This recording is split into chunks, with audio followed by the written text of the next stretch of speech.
છેલ્લા લેક્ચરમાં આપણે નિર્બળ વિદ્યુત વિભાજ્ય દ્રાવણની સીમિત મોલર વાહકતા કોહલ-રોસના સિદ્ધાંત ઉપરથી કઈ રીતે નક્કી થઈ શકે તેની વિશેની માહિતી જોઈ હતી. હવે આ ચેપ્ટરનો જે મુખ્ય ભાગ બાકી છે કે જે રોજિંદા જીવનમાં કઈ રીતે આપણે વિદ્યુત રસાયણની ક્રિયાઓ જોઈએ છીએ એની વિશેનો આપણે અભ્યાસ કરવાનો છે. જેમ કે આપણે વાત કરીએ કે રિમોટ ની અંદર જે સેલ છે એ સેલની રચના કઈ રીતે થયેલી છે, અથવા તો ઘડિયાળની અંદર જે બટન સેલ છે એ બટન સેલ, લોખંડ પર કાટ લાગવાની ઘટના અને જે કાર અને બાઇકની અંદર જે બેટરી છે એ કઈ રીતે એમાં જે ચાર્જિંગની પ્રક્રિયા થાય છે એ આખી પ્રોસેસ હવે આપણે જોવાની છે. ખાસ બાબત તમે અહીંયા જોશો તો જ્યારે થિયરીમાં અહીંયાથી ક્વેશ્ચન પૂછાય છે કે તમને એવું કોઈ કે આજે જે આપણે ભણશું સૂકો કોષ અથવા તો લેક-લાન્સે કોષ, એની કોઈ તમને થિયરી 3 માર્કની અંદર પૂછે તો ખાસ એની અંદર તમે એનું બંધારણ કે કઈ રીતે એમાં કોણ એનોડ હોય ને કોણ કેથોડ એવી બધી વસ્તુ લખો, પણ એ સાથે બે મુખ્ય વસ્તુ જે છે અહીંયા તમારે ખાસ મેન્શન કરવાની રહેશે કે જે પેપર ચેકર હશે એનું ધ્યાન એ બે મુખ્ય વસ્તુ ઉપર હશે. એક, જે એ કોષની અંદર જે રેડોક્સ પ્રક્રિયા થશે એ રેડોક્સ પ્રક્રિયા, અને બીજી કે જે કોષ હશે એનો જે વોલ્ટેજ હશે એ વોલ્ટેજ નિશ્ચિત હશે. બરોબર, જેમ કે અહીંયા તમે જોશો તો આપણે પ્રાથમિક અને હમણાં દ્વિતીય કોષ જોશું ત્યારે તમને એના વોલ્ટેજ ખબર પડશે, તો એ વોલ્ટેજ ત્યાં તમારે લખવાનું થશે. હવે આપણે વાત કરીએ ને તો જે બેટરી આજે આપણે શરૂ કરશું એમાં મુખ્ય આપણે બે ભાગ છે, પ્રાથમિક કોષ અને દ્વિતીયક કોષ. એમાં આપણને મુખ્ય બે અથવા તો આપણે એવું કહીએ કે પ્રાથમિક બેટરી ને દ્વિતીયક બેટરી, પણ આપણે એવું કહીએ કે પ્રાથમિક કોષ અને દ્વિતીયક કોષ.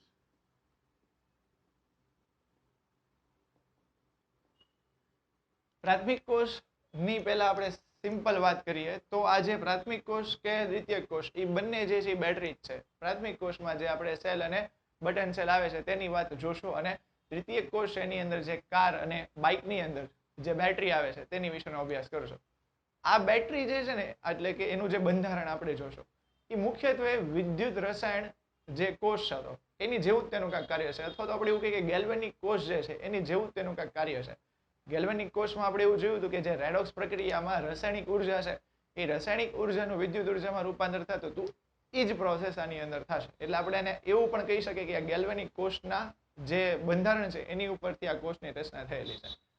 પહેલા આપણે પ્રાથમિક કોષ અને દ્વિતીયક કોષ વચ્ચે મુખ્ય જે તફાવત છે ને એ જોઈએ તો આ બંને કોષમાં જે પ્રાથમિક કોષ છે ને એ નોન રિચાર્જેબલ છે. નોન રિચાર્જેબલ એટલે કે એક વખત તમે એનો યુઝ કરી લો એટલે ફરીથી એનો યુઝ નથી થતો. એટલે ધારો કે આપણે જે રિમોટ છે એની અંદરનો જે સેલ છે એ કોઈ પૂરો થઈ જાય, આપણે એવું કહીએ કે પૂરો થઈ ગયો, પછી એને ફેંકી દઈએ છીએ. પણ આજે તમે જોશો ને કે દ્વિતીયક કોષ કે જે બાઇકની અંદરની બેટરી છે, બરોબર, એટલે ધારો કે જે ઓલી લાઇટ હોય એ ધીમી થવા માંડે કે હોર્ન ધીમો વાગવા માંડે તો આપણે બેટરી કાઢીને ફેંકી ન દેતા હોઈએ કેમ કે એ થોડી મોંઘી પડે. બરોબર, તો આપણે શું કરીએ કે એ જે બેટરી છે એને ફરીથી જે છે રિચાર્જ કરી આવે, કારણ કે એની પ્રોસેસ જે થાય શું છે એ આપણે અહીંયા જોશું. તો આ મુખ્ય બે તફાવત છે કે પ્રાથમિક કોષ નોન રિચાર્જેબલ છે જ્યારે દ્વિતીયક કોષ તમને શું જોવા મળશે, રિચાર્જેબલ જોવા મળશે. બીજી વસ્તુ અહીંયા તમે જુઓ કે પ્રાથમિક કોષમાં આપણે કોનો અભ્યાસ કરશું. પહેલા બેઝિક માહિતી જોઈએ તો અહીંયા આપણે જોશું સૂકો કોષ કે જે આપણે રિમોટની અંદર સેલનો ઉપયોગ કરીએ છીએ. હવે તમે રમકડા તો રમતા નથી એટલે હું તમને એવું ન કહી શકું કે રમકડાની અંદર જે ઓલા મોટા સેલ આવે છે એ સૂકા કોષને લેક-લાન્સે કોષ એવું પણ કહેવામાં આવે. આ લેક-લાન્સે કોષ કેમ તો કે એ વૈજ્ઞાનિક જે હતા લેક-લાન્સે નામના, એના નામ ઉપરથી એટલે કે એને માન આપીને આ જે કોષને લેક-લાન્સે કોષ એવું પણ કહેવાય. બીજું જે અહીંયા તમે જોશો એ મર્ક્યુરી કોષ. મર્ક્યુરી કોષ એટલે જે બટન સેલ છે એ બટન સેલ કે જેનો આપણે ઘડિયાળમાં ઘણી લોકોને જે શ્રવણ યંત્રો જે છે એટલે ઘણા લોકોને સાંભળવા માટે જે મશીન હોય એ મશીનની અંદર આ બટન સેલ એટલે કે મર્ક્યુરી કોષનો ઉપયોગ થતો હોય છે. દ્વિતીયક કોષની જો આપણે વાત કરીએ તો એમાં આપણે જોવાનું થશે લેડ સંગ્રાહક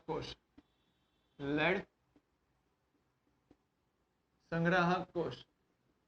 આ પછી આપણે એની અંદર જોશું નિકલ કેડમિયમ કોષ. હવે ખાસ જુઓ તો આ લેડ સંગ્રાહક કોષ એ આપણે બાઇકની અંદર જે બેટરી છે એ બેટરી અથવા તો લેડ સંગ્રાહક કોષ એવું બે એક નામ છે એવું કહી શકીએ. નિકલ કેડમિયમ કોષનો અહીંયા તમારે બહુ અભ્યાસ નથી કરવાનો, ખાલી ટેક્સ્ટ બુકમાં પણ એની ખાલી નોર્મલ ઇન્ફોર્મેશન તમને આપેલી છે. એટલે કે મુખ્ય આપણી માટે લેડ સંગ્રાહક કોષ એ દ્વિતીયક કોષમાં રહેશે. પ્રાથમિક કોષ, દ્વિતીયક કોષ એ સિવાય આપણે જોવાનું થશે બળતણ કોષ કે કઈ રીતે મોટા જે તાપીય પ્લાન્ટો જે છે એની અંદર આ બળતણ કોષનો ઉપયોગ થાય છે એનું આપણે આખું બંધારણ જોશું. અને છેલ્લે કે જે લોખંડ ઉપર જે કાટ લાગે છે ઈ કઈ આખી રેડોક્સ પ્રક્રિયાને કારણે થાય છે, કે ક્યાં કોનું ઓક્સિડેશન થાય, ક્યાં કોનું રિડક્શન થાય, એ આખી પ્રક્રિયા આની અંદર જોવાની છે. તો આમ તમને થોડીક મજા આવશે, કેમ કે જે તમે રોજિંદા ઉપકરણો સાથે જે જીવો છો એની ત્યાં બધી સંકળાયેલી બાબત છે. તો આજનો જે આપણો ટોપિક શરૂ કરીએ કે પ્રાથમિક કોષ.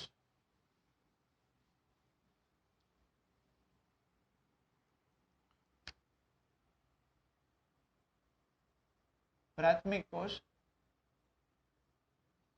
આ પ્રાથમિક કોષની અંદર પહેલા આપણે જે છે એ વાત કરશું સૂકો કોષ, અથવા તો આપણે એને એવું કહીએ કે લેકલાન્સે કોષ. કોઈ પણ રીતે અહીંયાથી તમને પ્રશ્ન પૂછાય કે ભાઈ લેકલાન્સે કોષનું બંધારણ અને એની કાર્ય પદ્ધતિ જે છે એ સમજાવો. તો ખાસ મેં તમને કીધું એમ કે રેડોક્સ પ્રક્રિયા અને જે વોલ્ટેજ જે આ સૂકા કોષના હશે એ તમારે ત્યાં ફિક્સ લખવા પડશે, જેની ઉપરથી મોટા ભાગના તમારા માર્ક જે છે મળશે. પહેલા આપણે એનું બંધારણ જોઈએ કે કઈ રીતે આનું બંધારણ હશે. હવે અહીંયા ખાસ તમે જુઓ ને તો એક આખું આવી રીતનું પાત્ર હશે.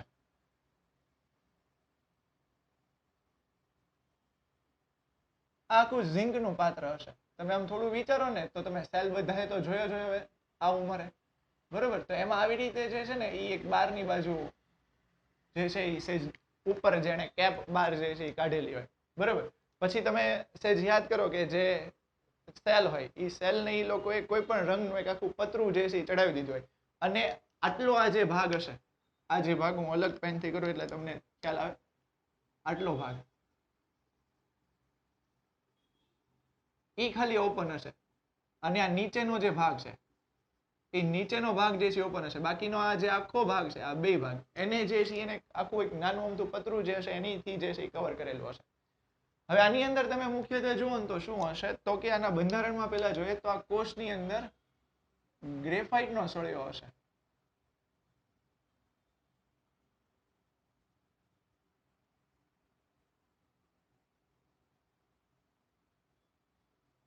હવે ખાસ ધ્યાન રાખો કે આ જે ગ્રેફાઇટનો ભાઈ સળિયો છે એ ગ્રેફાઇટનો સળિયો આને ટચ, એટલે કે જે નીચે જે બીજી સાઈડનું પાત્ર છે આ બાજુ, એને ટોપે ટોપમાં અડાડી તમારે નથી દેવાનો, બરોબર? આવી રીતે ગ્રેફાઇટના સળિયાને રાખવાનો છે. થોડોક આપણે આની અંદર આમ કલર પૂરી લઈએ એટલે થોડું સારું લાગે. આ સિવાય તમે જોશો ને તો આ જે પાત્ર હશે એ પાત્ર કોનું હશે, તો કે ઝિંકનું પાત્ર હશે, એટલે કે ઝિંકનું પાત્ર હશે.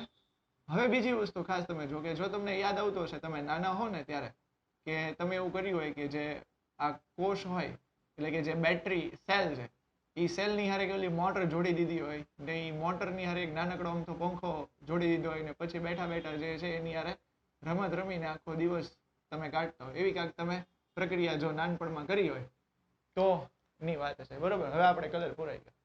અહીંયા ખાસ જો આ જે છે એ ગ્રેફાઇટનો સળિયો, ગ્રેફાઇટનો સળિયો, અથવા તો આપણે કાર્બન ગ્રેફાઇટ એવોનો પણ સળિયો કહી શકીએ. એની ફરતેનો જે આ ભાગ છે, એની ફરતેનો આ જે ભાગ હશે આટલો ભાગ, એ ફરતેના ભાગમાં તમે ખાસ જોશો ને અહીંયાના આ ભાગમાં, તો અહીંયા MnO2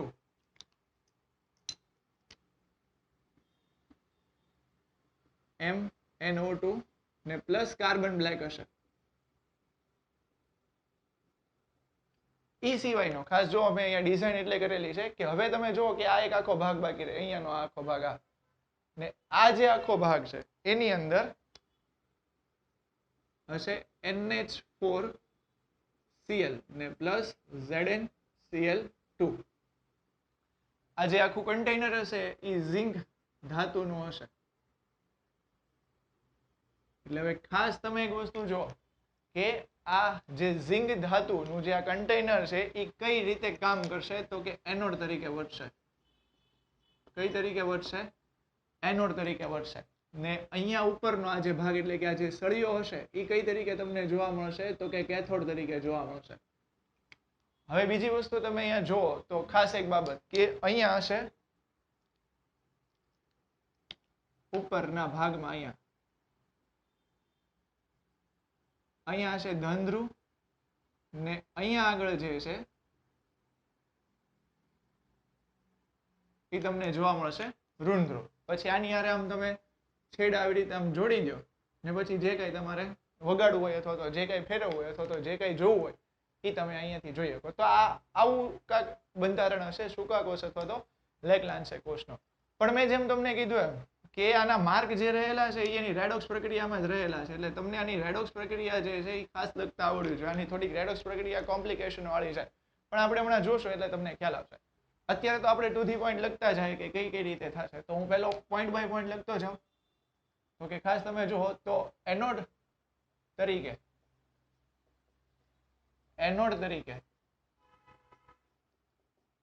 ઝિંકનું પાત્ર તમને જોવા મળશે ને કેથોડ તરીકે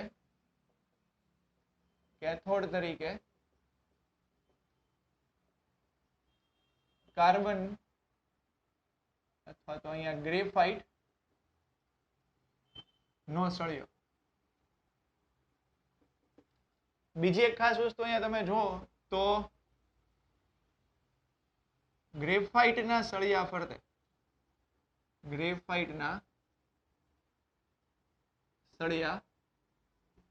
ફરતે આમ કેવું લાગે ફરતે, બરાબર.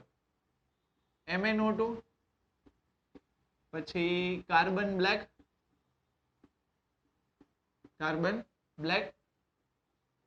NH4Cl અને ZnCl2 ઉમેરવામાં આવશે. એટલે આ એની મુખ્ય જે છે આપણે ચાર બાબત જે આપણે અહીંયા જોઈ રીતે લખીએ. હવે આની પ્રક્રિયા જે છે જોઈએ. આપણે એવી વાત કરી કે એનોડ ઉપર જે છે એ એનોડ તરીકે જે છે એ કોણ મળશે તો કે જે ઝિંક ધાતુનું આખું કન્ટેનર છે એ તમને જોવા મળશે. પહેલા આપણે અહીંયા એની પ્રક્રિયા જો લખીએ તો હું એનોડની પ્રક્રિયા લખું. હવે આ આખા ચેપ્ટરમાં આપણે એ જ વાત કરી છે. 11મા ધોરણમાં કદાચ તમે એ જ વાત કરી હશે કે એનોડ ઉપર થાય શું તો કે ઇલેક્ટ્રોન ગુમાવે. તો આવી રીતની પ્રક્રિયા અહીંયા થશે કે આ જે Zn હશે એ Zn માંથી થશે Zn2+ અને એ બે ઇલેક્ટ્રોન ગુમાવશે. હવે કેથોડ ઉપર જે છે એ કોનો વારો પડશે તો પહેલા આપણે જોઈએ કેથોડ. હવે આની પ્રક્રિયા અહીંયા થોડુંક તમને જે છે ને એ આમ નવું લાગશે કે આણે શું કર્યું, પણ ખાસ ધ્યાનથી રાખજો પ્રક્રિયા તમને ખ્યાલ આવી જશે. કેથોડ ઉપરની જે પ્રક્રિયા છે એમાં વારો પડશે આ MnO2 નો. હવે આ તમને ખબર પડે કે અહીંયા તમે જુઓ ને તો આ જે MnO2 છે એ MnO2 અત્યારે કઈ ઓક્સિડેશન અવસ્થામાં છે તો કે +4 ઓક્સિડેશન અવસ્થામાં છે. એટલે અહીંયા હું લખી નાખું +4. MnO2 +4 ઓક્સિડેશન અવસ્થામાંથી જે છે એટલે કે આ જે Mn છે એ +4 ઓક્સિડેશન અવસ્થામાંથી +3 ઓક્સિડેશન અવસ્થામાં જાય છે. એટલે હું અહીંયા એ પોઈન્ટ પહેલા લખી નાખું કે Mn +4 ઓક્સિડેશન આંક અથવા તો અવસ્થા આપણે એવું લખીએ અવસ્થામાંથી +3 ઓક્સિડેશન અવસ્થામાં જાય છે એટલે આમ કેવું લાગે, બરોબર. હવે હિન્ટ અહીંયા તમને મળી ગઈ કે ભાઈ +4 માંથી +3 માં જાય. તો હવે જ્યારે +4 માંથી +3 માં જશે ને એટલે કાંઈક આવી રીતનું સંયોજન બનશે કે આ MnO અને OH. મને ખબર પડી ગઈ તમારું જે રીતનું મોઢું થયું કે આ MnO અને H. OH ની -1 ને આની -2 એટલે અહીંયા જે આનો ઓક્સિડેશન આંક તમને જોવા મળશે એ કેટલો થઈ જશે તો કે +3 થશે. કેટલો થઈ જશે +3. હવે તમને એવું થાય કે આરો હાઇડ્રોજન જે છે ને એ આવ્યો ક્યાંથી, બરાબર. તમે જુઓ તો MnO અને OH માંથી હાઇડ્રોજન છે તો એ હાઇડ્રોજન ક્યાંથી આવ્યો. અહીંયા આપણી પાસે છે NH4Cl. તો હું અહીંયા સહેજ તમને ઝૂમ કરીને દેખાડું. આમ તો ઝૂમ નથી થતું. NH4+ અને આની અંદર હશે Cl-. આ જે NH4+ હશે એમાંથી એક H+ આયન છૂટો પડશે. એટલે હવેની જે આખી રમત છે ને એ તમે જોજો કે કઈ રીતે થાય છે કે અહીંયા આ જે NH4+ છે એમોનિયમ આયન એમાંથી એક H+ આયન છૂટો થશે અહીંયાથી તમે જુઓ તો જે છૂટા પડેલા ઇલેક્ટ્રોન છે ત્યાંથી એ એક ઇલેક્ટ્રોન લેશે અને એ એક ઇલેક્ટ્રોન લઈ અને જે છે એ હાઇડ્રોજન આની હારે જોડાઈ જશે એટલે અહીંયા કાંઈક બનશે MnOH.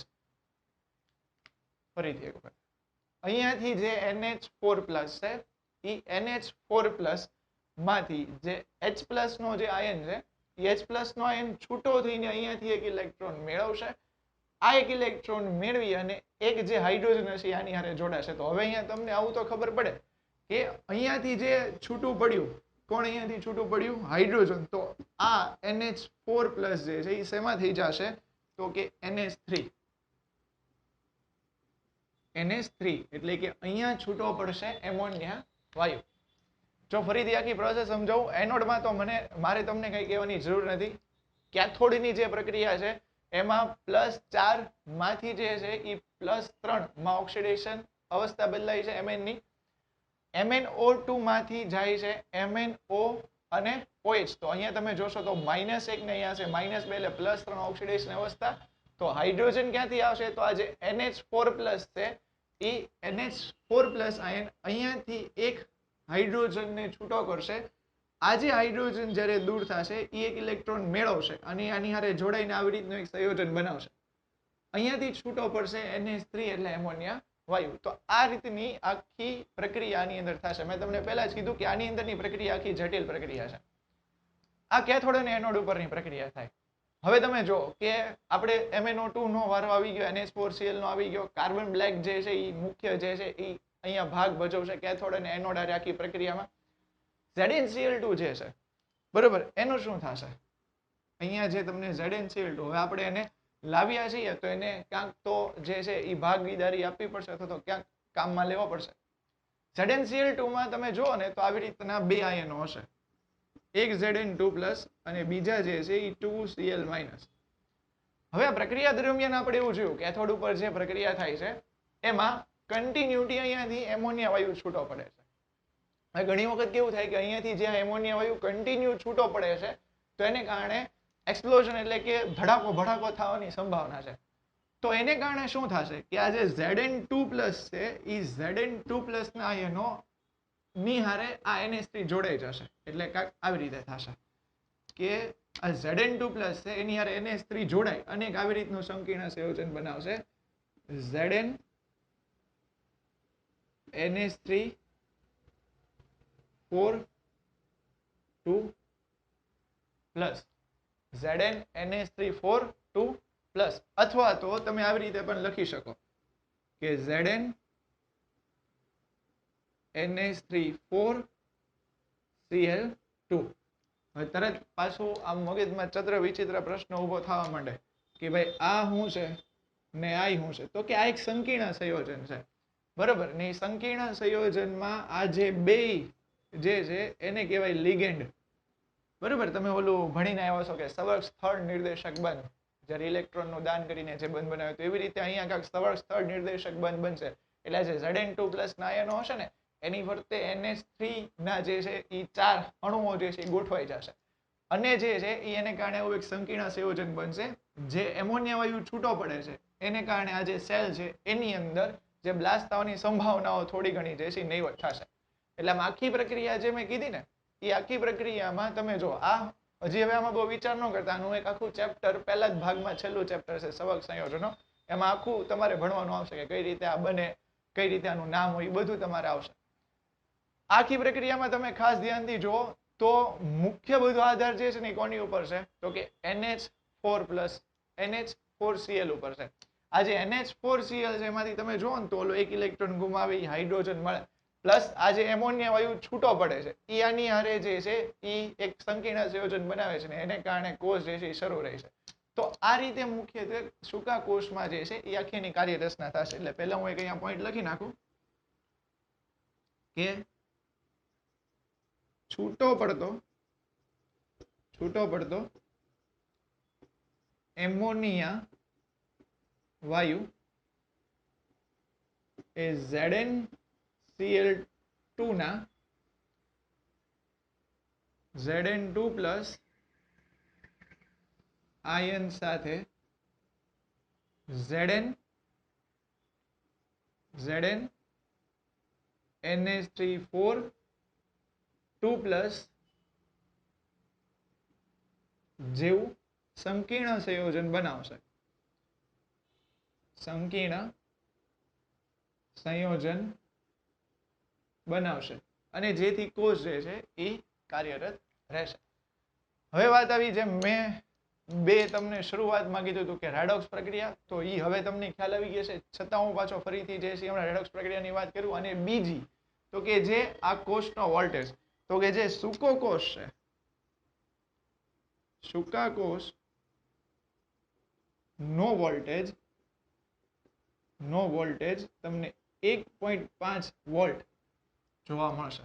બરાબર. તો આપણે જે બે મેઇન વાત શરૂમાં કીધી હતી કે આ બે મેઇન વાત તો આની અંદર હોવી જ જોઈએ ગમે એ થાય, તો એ કાકા હતી કે એક સૂકા કોષ 1.5 એટલે કે એનો વોલ્ટેજ, અને બીજી જે છે એ આ આખી જે છે એ રેડોક્સ પ્રક્રિયા. હવે ખાસ ફરીથી હું એક વખત રિપીટ કરું છું. રેડોક્સ પ્રક્રિયા જે લોકોને હજી ખ્યાલ નથી આવ્યો એ હવે અહીંયા ધ્યાન રાખી લેજો.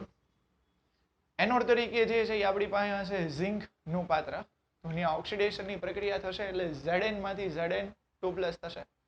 કેથોડમાં જે છે એ આપણી પાસે MnO2 હશે. આ MnO2 માં જે Mn ની ઓક્સિડેશન અવસ્થા +4 માંથી ક્યાં જશે? +3 માં. એને કારણે શું થશે કે જે +4 માંથી +3 માં જશે તો MnOOH આવું એક સંયોજન બનશે.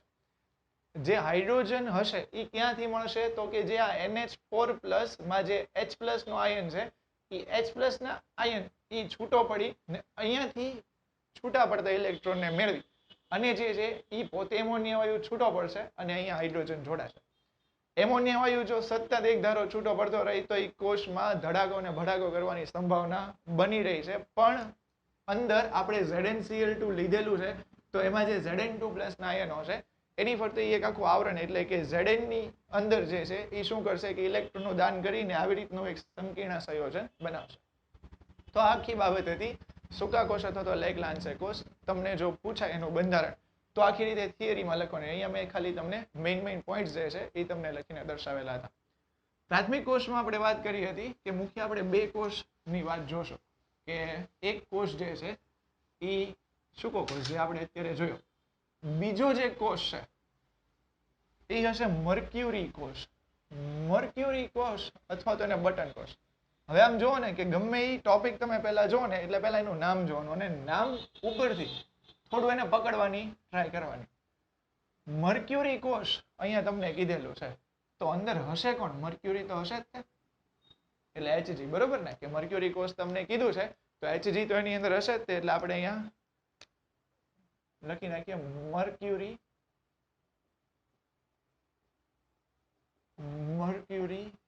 કોષ. મર્ક્યુરી કોષ અથવા તો આપણે બટન કોષ અથવા તો બટન સેલ એવું કહીએ. આ નો જે ઉપયોગ છે એનો મુખ્ય ઉપયોગ ક્યાં થાય છે? તો કે જે નાના બધા જે સાધનો છે, નાના સાધનો એટલે કે જે ઘડિયાળ છે એ ઘડિયાળને શરૂ કરવા માટે થાય છે. શ્રવણ યંત્રો જે છે એ શ્રવણ યંત્રો માટે ક્યાંક જગ્યાએ અમુક તમે નાના એવા રમકડા જોવો તો એ રમકડામાં અંદર બટન સેલ હોય છે. તો આ જે નાના જેવા ઉપકરણો છે એમાં મર્ક્યુરી કોષ અથવા તો બટન સેલ અથવા તો બટન કોષ એનો ઉપયોગ થાય છે. હવે જે અહીંયા તમે આખી બાબત જુઓ કે આપણે શરૂમાં એવું જોયું સૂકા કોષમાં કે અંદર એક આખી રાસાયણિક પ્રક્રિયા થાય ને એને કારણે આપણને વિદ્યુત ઉર્જા મળે. તો બસ એવું જ આમાં થશે. વાસ્તવિક રીતે મેં તમને કીધું કે આ બધા ગેલ્વેનિક કોષની પેટર્ન ઉપરથી જ બનેલા કોષ છે. તો અહીંયા પણ જે રાસાયણિક ઉર્જા હશે એનું વિદ્યુત ઉર્જામાં રૂપાંતર થશે. પણ પ્રશ્ન અહીંયા એ ઊભો થાય કે અહીંયા એનોડ અને કેથોડ ઉપર કોણ હશે? હવે આનું બંધારણ આપણે જોઈએ ને તો એનું 3D ડાયમેન્શન તમે અહીંયા જોશો તો તમને સ્ક્રીન ઉપર દેખાશે કે તમને બુકમાં આપેલું છે. અહીંયાની આકૃતિ એટલી બધી દોરવી જરૂરિયાત નથી જે તમને 3D ડાયમેન્શનમાં આપી છે. જરૂરિયાત નથી. જો તમને થિયરીમાં પૂછાય તો એની આકૃતિ દોરવી. બરાબર. સિમ્પલ આપણે જે આકૃતિ કઈ રીતે છે એ પહેલા જોઈએ ને પછી જે છે એમાં એનોડ અને કેથોડ ઉપર કોણ છે અને મેઇન બે પોઈન્ટ કે કઈ રેડોક્સ પ્રક્રિયા થશે અને એનું વોલ્ટેજ કેટલું હશે એ આપણે જોશું. બંધારણ જોઈએ ને તો કાંઈક સિમ્પલ આપણે 3 ડાયમેન્શનમાં નથી દોરતા. સિમ્પલ આપણે આવી રીતે દોરીએ કે કાંઈક આવી રીતનો એક આખો કોષ હશે. બટન કોષ. તમને યાદ હોય તો આમ તમે બટન કોષ બધાએ જોયો જ હશે. ઘડિયાળમાં પાવર કોઈ દિવસ નખાવા ગયા હો ને તો એમાંય સહેજ આમ છે ને આ બહારની બાજુ જેમ ઓલા કેમ સૂકા કોષમાં ઉપર ઓલી કેપ આખી તમને સહેજ ઉપસેલી દેખાય એમાંય આમાં સહેજ ઉપસેલો ભાગ તમને જોવા મળે. હવે આમાં Zn નું તે કન્ટેનર હશે, ઝિંક નું કન્ટેનર હશે, એટલે કે ઝિંક નું પાત્ર, Zn નું પાત્ર અહીંયા જે છે એ આની અંદર પહેલા અહીંયા તમે જુઓ ને તો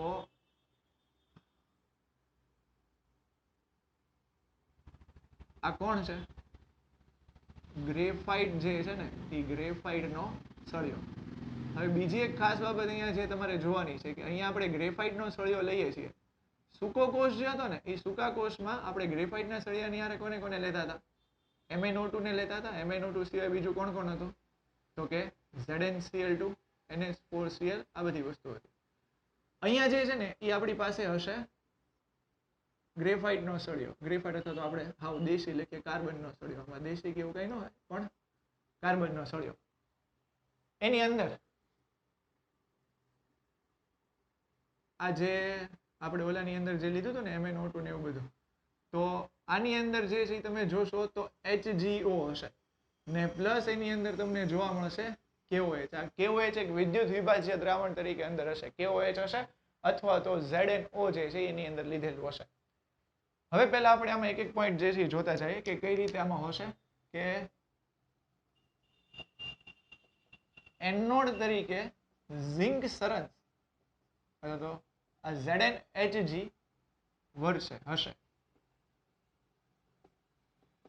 બરોબર, એટલે એનોડ વાળા ભાગમાં તમે જોશો તો ઝિંક સરસ એટલે ZnHg નો જે છે તમને ભાગ જોવા મળશે. એટલે Zn અને Hg નું જે આખું એક સંયોજન છે એ જોવા મળશે.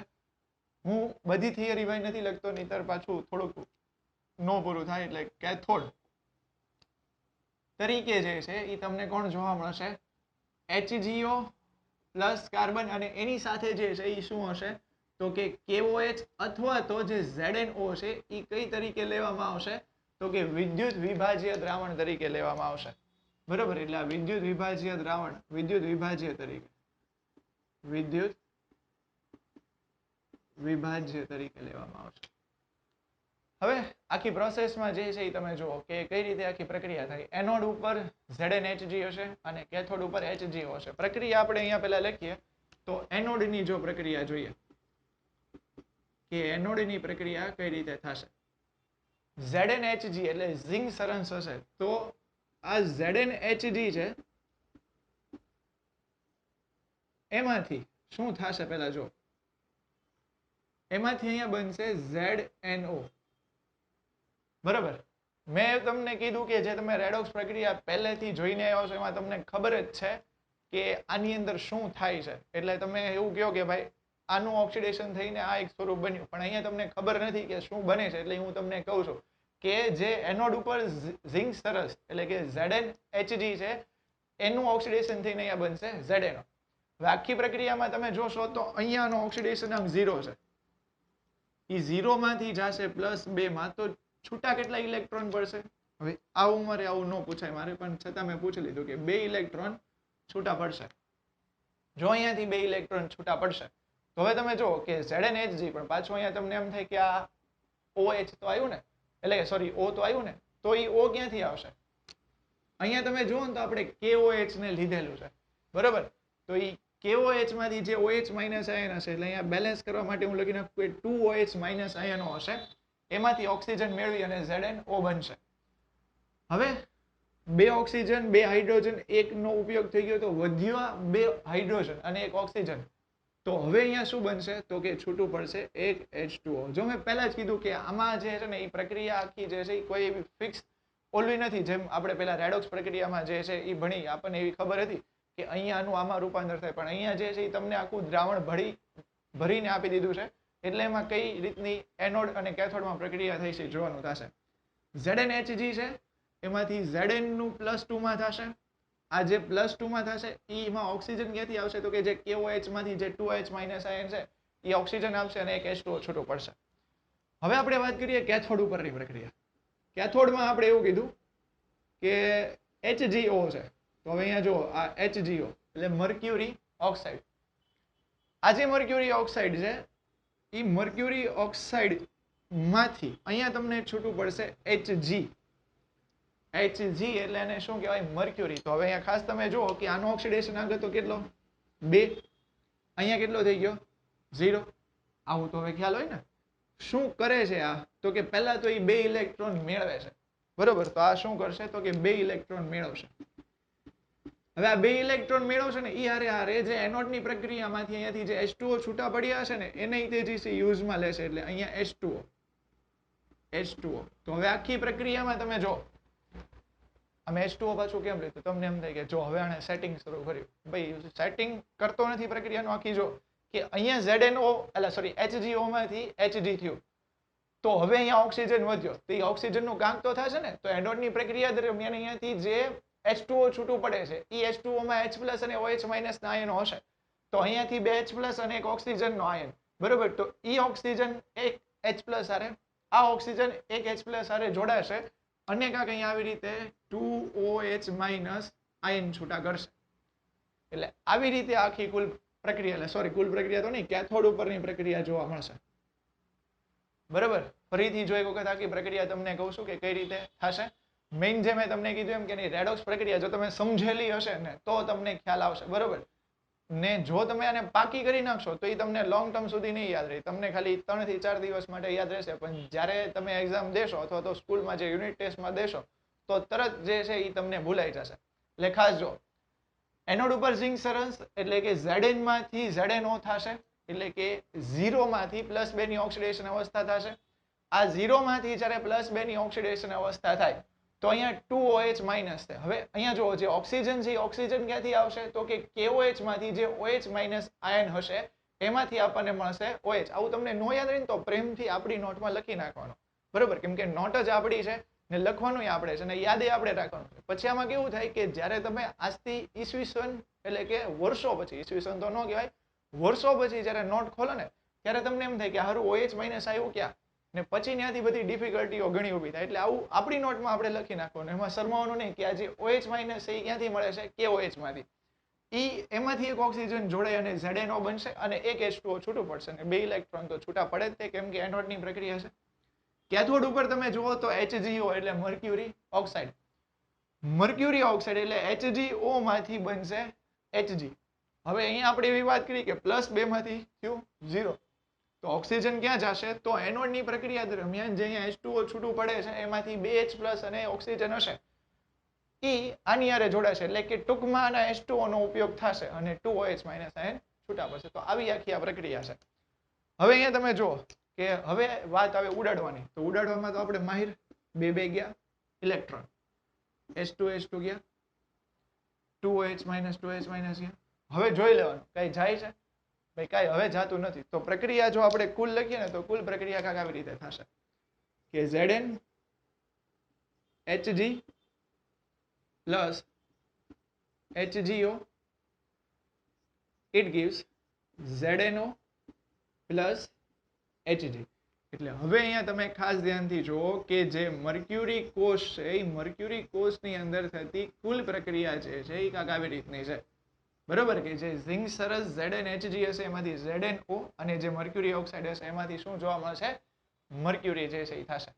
તો આ આખી જે મર્ક્યુરી કોષમાં થતી એનોડ અને કેથોડની પ્રક્રિયા અને કુલ પ્રક્રિયા. હવે અહીંયાની મુખ્ય બાબત જે આપણે બીજી બાબત કીધી હતી કે આનો વોલ્ટેજ કેટલો હશે, તો અહીંયા જોઈએ તો મર્ક્યુરી કોષમાં